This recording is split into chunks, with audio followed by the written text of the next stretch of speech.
What about Pratap? ಇದು interesting question. Pratap ಬಗ್ಗೆ ಏನು ಹೇಳಿ?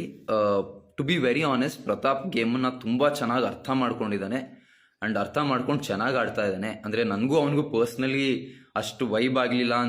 ನಾನು ಅವನು ಸುಮಾರು ಸತಿ ಕಿತ್ತಾಡಿದ್ದೀವಿ. ಬಟ್ ಅವ್ನು ಯಾವಾಗ ಚೆನ್ನಾಗಿ ಆಡಿದಾನೋ ಅವ್ನಿಗೆ ಉತ್ತಮನೂ ಕೊಟ್ಟಿದ್ದೀನಿ ನಾನು. ಆ್ಯಂಡ್ ಅವನಿಗೆ ಎಕ್ಕ ರಾಜಾರಾಣಿ ಅಂದಾಗ ಎಕ್ಕಾನು ಕೊಟ್ಟಿದ್ದೀನಿ. ಸೊ ನನ್ನ ಕಡೆಯಿಂದ ಏನು ಹಾರ್ಟ್ ಫೀಲಿಂಗ್ಸ್ ಅಂತ ಏನಿಲ್ಲ. ಅಂದರೆ ನಾನು ಅವನು ಫ್ರೆಂಡ್ಸ್ ಆಗೋ ಥರ ಏನೂ ಇಲ್ಲ. ಬಟ್ ಆ ಗೇಮನ್ನು ತುಂಬ ಚೆನ್ನಾಗಿ ಅರ್ಥ ಮಾಡಿಕೊಂಡು ಚೆನ್ನಾಗಿ ಆಡ್ತಾ ಇದ್ದಾನೆ. ಅವ್ನು ಹಿಂಗೆ ಆಡ್ಕೊಂಡು ಹೋದರೆ ಅವನಿಗೆ ಗೆಲ್ಲೋ ಚಾನ್ಸಸ್ ಇದೆ. ಸೊ ಪ್ರತಾಪ್ ಬಗ್ಗೆ ಅಷ್ಟು ಹೇಳಬಲ್ಲೆ. This is for you Namrata. ಅದೊಂದು ತುಂಬ ಪಾಪ್ಯುಲರ್ ಮಾಡಿದ್ದೀರಾ.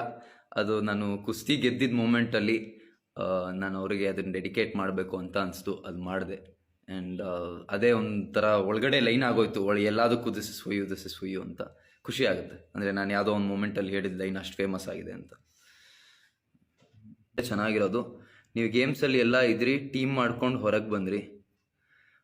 ನೀವು ಯಾರ ಜೊತೆನೂ ಇಲ್ಲದೇ ಇದ್ರೆ ಚೆನ್ನಾಗಿರೋದು ಅಂತ ಇದಕ್ಕೆ ನಾನೊಂದು ಜೆನ್ಯೂನ್ ಆನ್ಸರ್ ಕೊಡ್ತೀನಿ. ನೋಡಿ, ನಾವು ಬಿಗ್ ಬಾಸ್ಗೆ ಹೋದಾಗ ನಾವೆಲ್ಲ ಅಂದರೆ ನಾವಿಲ್ಲಿ ಹೊರಗಡೆ ಏನು ಒಂದು ಐಡೆಂಟಿಟಿ ಅಂತ ಇರುತ್ತೆ ಅದನ್ನೆಲ್ಲ ಬಿಟ್ಟು ಹೋಗಿರ್ತೀವಿ. ನಮ್ಮ ಫ್ರೆಂಡ್ಸನ್ನ, ನಮ್ಮ ಫ್ಯಾಮಿಲಿನ, ನಮ್ಮ ಕೆಲಸನ, ನಮ್ಮ ಮನೇನ ಎಲ್ಲ ಬಿಟ್ಟು ಹೋಗಿರ್ತೀವಿ. ನಮ್ಮ ಕಂಫರ್ಟ್ ಝೋನಿಂದ ಹೊರಗೋಗಿರ್ತೀವಿ.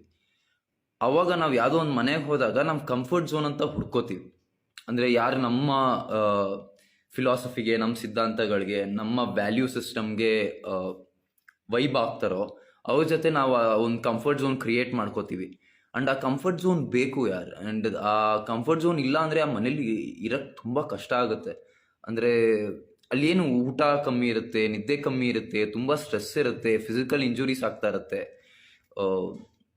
ನೋಡಿ, ನನ್ನ ಕ್ಯಾಪ್ಟನ್ಸಿ ಆಡಿದ ವಾರದ್ದು ಇಂಜುರೀಸ್ ಇನ್ನೂ ಇದೆ, ಇನ್ನೂ ಕಿತ್ತೋಗಿದೆ, ಇನ್ನೂ ಹೀಲ್ ಆಗಿಲ್ಲ. ಹಂಗೆ ಆ ಥರ ಇರಬೇಕಾದ್ರೆ ನಮಗೆ ಯಾರಾದರೂ ಒಬ್ರು ಬೇಕಾಗ್ತಾರೆ. ಆ್ಯಂಡ್ ಆ ಕಂಫರ್ಟ್ ಝೋನ್ ನನಗೆ ಅವರಿಬ್ಬರಲ್ಲಿ ಸಿಕ್ತು. ಆ್ಯಂಡ್ ಅಷ್ಟು ಒಳ್ಳೆ ಫ್ರೆಂಡ್ ಸಿಕ್ಕಿದ್ರು ಅಂತ ನಂಗೆ ಇನ್ನೂ ಖುಷಿ ಇದೆ. ಅದನ್ನು ಯಾಕೆ ಅಷ್ಟು ನೆಗೆಟಿವ್ ಲೈಟಲ್ಲಿ ಪೋರ್ಟ್ರೇ ಮಾಡ್ತಾ ಇದ್ದಾರೆ ಅಂತ ಗೊತ್ತಿಲ್ಲ. ಅಂದರೆ ಒಬ್ಬರು ಫ್ರೆಂಡ್ಶಿಪ್ಪು, ಇನ್ನೊಬ್ಬರು ಫ್ರೆಂಡ್ಶಿಪ್ ಬಕೆಟ್ ಅಂದರೆ ಐ ಡೋಂಟ್ ಅಂಡರ್ಸ್ಟ್ಯಾಂಡ್.